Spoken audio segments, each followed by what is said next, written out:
வணக்கம். இன்றைய முக்கிய செய்திகள். புதுச்சேரி மேல்துறை மற்றும் புதுப்பிக்கத்தக்க எரிசக்தி முகமை இணைந்து பிரதம மந்திரி சூரிய வீடு இலவச மின்சார திட்டத்தின் மூலம் வீட்டு மேற்கூரைகளின் மேல் சூரிய ஒளி மின் நிலையம் நிறுவுவதன் நன்மைகள் குறித்து பொதுமக்கள் அனைவரும் அறிந்து கொள்வதற்கும் இத்திட்டத்தில் சேர்ந்து கொள்வதற்காகவும் விழிப்புணர்வு முகாம் தமிழ்ச்சங்கத்தில் நடைபெற்றது. இதில் தொகுதியின் சட்டமன்ற உறுப்பினருமான ஜான்குமார் கலந்து கொண்டு முகாமை துவக்கி வைத்தார். இத்திட்டத்தின் மூலம் இதுவரை 530 நுகர்வோர் சூரிய மின் உற்பத்தி நிலையங்களை தங்கள் வீட்டு மேற்கூரைகளில் நிறுவியுள்ளனர். இவர்களுக்கு 3.65 கோடி ரூபாய் அளவிற்கு இந்த திட்டத்தின் கீழ் மானியம் அளிக்கப்பட்டுள்ளது. இந்த முகாமில் ஏராளமான பொதுமக்கள் கலந்து கொண்டு பயனடைந்தனர்.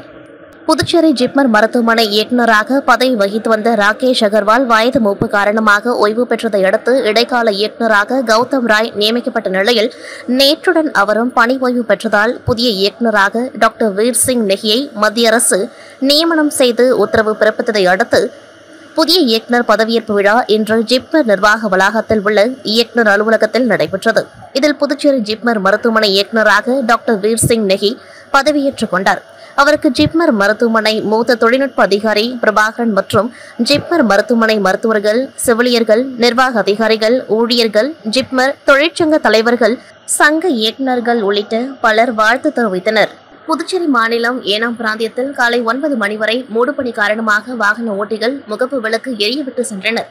ஆந்திர மாநிலம் காக்கிநாடா அருகே அமைந்துள்ளது. புதுச்சேரி பிராந்தியம் ஏனாம் மாநிலம் அங்கு சுற்றுவட்டார பகுதியில் இன்று அதிகாலை முதலே கடும் பனி பொழிவினால் குளிர்ச்சியான சூழல் நிலவியது. மேலும் அப்பகுதி முழுவதும் மூடுபனியாக காணப்பட்டது. காலை 9 மணி வரையிலும் பனிப்பொழிவு மற்றும் மூடு பனியினால் வாகன ஓட்டிகள் முகப்பு விளக்குகளை எரியவிட்டு சென்றனர். இதனால் அப்பகுதி மக்கள் வெவ்வேறு இடங்களுக்கு செல்வதில் சிரமம் ஏற்பட்டது. புதுச்சேரி பாகமுடையான்பட்டு ஏர்போர்ட் சாலையில் அமைந்துள்ள அருள்மிகு பொன்னியம்மன் மற்றும் ஸ்ரீ செல்வ விநாயகர் ஆலயங்கள் மற்றும் அருள்மிகு ஸ்ரீ பொன்னியம்மன் ஆலயம் மற்றும் ஸ்ரீ ஏகாம்பரநாதர் சித்தர்பீடம் ஆலயத்தின் ஜீர்ணோத்தாரண நூதன ராஜகோபுர அஷ்டபந்தன மகா கும்பாபிஷேகம் நாளை நடைபெற உள்ளது. இதற்காக கடந்த 26ஆம் தேதி கிராம தேவதை வழிபாடு மற்றும் கருவடிக்குப்பம் கன்னிமார் ஓடையில் சிறப்பு அபிஷேகம் நடைபெற்று தொடர்ந்து செல்வ விநாயகர் ஆலயத்தில் கணபதி ஹோமத்துடன் பூஜை துவங்கியது. கடந்த 6 தினங்களாக நடைபெற்று வந்த பல்வேறு அபிஷேக ஆராதனைகளுடன் மங்கள இசையுடன் இன்று முதல் கால யாகசாலை பூஜை துவங்கியது. இதில் அங்குராபரணம், ரக்ஷபந்தனம், கலாஹர்ஷனம் ஆகியவை முதல் கால யாகசாலை பூஜையாக துவங்கியது.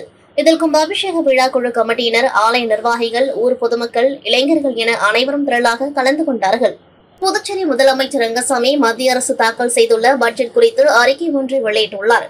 அதில் மத்திய நிதியமைச்சர் நிர்மலா சீதாராமன் அவர்கள் இன்று தாக்கல் செய்த 2025-26ஆம் நிதியாண்டிற்கான நிதிநிலை அறிக்கையானது மக்களின் எதிர்பார்ப்புகளை பூர்த்தி செய்து நாட்டின் வளர்ச்சியை முன்னெடுத்து செல்வதற்கான பிரதமர் நரேந்திர மோடி அவர்களின் எண்ணங்களுக்கு செயல் வடிவம் கொடுப்பதை உறுதிப்படுத்துவதாக அமைந்துள்ளது. குறிப்பாக நாட்டின் முதுகெலும்பாக விளங்கக்கூடிய வேளாண் துறைக்கு முக்கியத்துவம் அளித்து விவசாய உற்பத்திறனை மேம்படுத்துதல், பயிர்களை வகைப்படுத்துதல் மற்றும் நிலையான விவசாய நடைமுறைகளை ஏற்றுக்கொள்வது, அறுவடைக்கு பிந்தைய சேமிப்பை அதிகரிப்பது, நீர்ப்பாசன வசதிகளை மேம்படுத்துவது மற்றும் நீண்டகால மற்றும் குறுகிய கால கடன் வசதிகளை எளிதாக்குவதை நோக்கமாக கொண்டு பிரதம மந்திரி தன் தன்யா கிருஷி என்ற புதிய திட்டத்தை அறிவித்திருப்பது விவசாயத்தை மேலும் வளர்ச்சி பாதைக்கு கொண்டு செல்ல ஊக்குவிப்பதாக உள்ளது. மேலும் விவசாயிகளுக்கான கிசான் கிரெடிட் கார்டுகளுக்கான உச்சவரம்பு ரூபாய் 3 லட்சத்திலிருந்து ரூபாய் 5 லட்சமாக உயர்த்தி கடன் உதவியை அதிகரிப்பது மற்றும் ஆண்டொன்றுக்கு 12.7 லட்சம் டன் உர உற்பத்தி செய்ய இலக்கு நிர்ணயித்திருப்பது போன்றவை விவசாயிகளின் வாழ்வை மேம்படுத்த உதவும். குறு மற்றும் சிறு நிறுவனங்களுக்கு வழங்கப்படும் கடன் வரம்பை ரூபாய் 10 கோடியாக உயர்த்திருப்பது, ஆதி திராவிடர் மற்றும் பழங்குடியினத்தை சார்ந்த பெண் தொழில் முனைவோருக்கான புதிய திட்டம் உள்ளிட்ட அறிவிப்புகள் இந்தியாவை உலகளாவிய உற்பத்தி மையமாக நிலைநிறுத்தவும், இளைஞர்களுக்கான வேலைவாய்ப்பை உருவாக்குவதற்கான நம்பிக்கை அளிக்கும் வகையிலும் உள்ளது.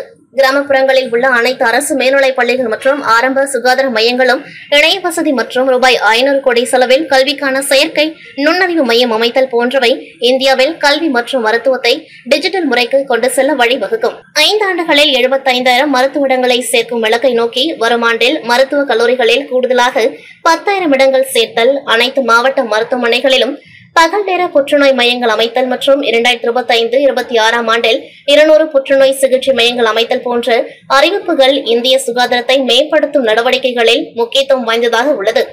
மாநிலங்கள் கிராமங்களின் உள்கட்டமைப்பு வசதிகளை மேம்படுத்துவதற்காக மாநிலங்களுக்கு 50 ஆண்டுகளுக்கு வட்டியில்லா கடனாக ரூபாய் 1.5 லட்சம் கோடி ஒதுக்கீடு செய்ய முன்மொழியப்பட்டிருப்பது, ரூபாய் 12 லட்சம் வரையிலான தனிநபர் வருமானத்திற்கு வரி விலக்கு, 36 உயிர்காக்கும் மருந்துகளுக்கு வரி விலக்கு, மாநில அரசுகளின் பங்களிப்புடன் 50 சுற்றுலா தலங்கள் மேம்படுத்தல் மற்றும் தனியார் பங்களிப்புடன் மருத்துவ சுற்றுலா மேம்படுத்துதல், காப்பீட்டுத் துறையில் அந்நிய முதலீட்டு வரம்பு 74% 100% அதிகரிப்பு, கிராமப்புறங்களில் 1.5 லட்சம் தபால் நிலையங்கள் புதிதாக அமைக்கப்படும் என்கின்ற அறிவிப்புகள் பெரிதும் பாராட்டுக்குரியது. மேலும் லித்தியம் பேட்டரிக்கான வரி குறைப்பால் மின்சார வாகனங்கள் மற்றும் கைபேசிகளின் விலை குறையும். நாட்டின் நலனுக்கேற்ற பல்வேறு சிறப்பு அம்சங்களை கொண்ட இந்த நிதிநிலை அறிக்கையினை சமர்ப்பிக்க வழிகாட்டுதலாக இருந்த பிரதமர் நரேந்திர மோடி மற்றும் சிறப்பான நிதிநிலை அறிக்கையை தாக்கல் செய்த மத்திய நிதியமைச்சர் நிர்மலா சீதாராமன் ஆகியோருக்கும் எனது பாராட்டுகளையும் வாழ்த்துக்களையும் தெரிவித்துக் கொள்வதில் மகிழ்ச்சி அடைகின்றேன் என புதுச்சேரி முதலமைச்சர் ரங்கசாமி தெரிவித்துள்ளார். இத்துடன் செய்திகள் நிறைவடைகின்றது. நன்றி, வணக்கம்.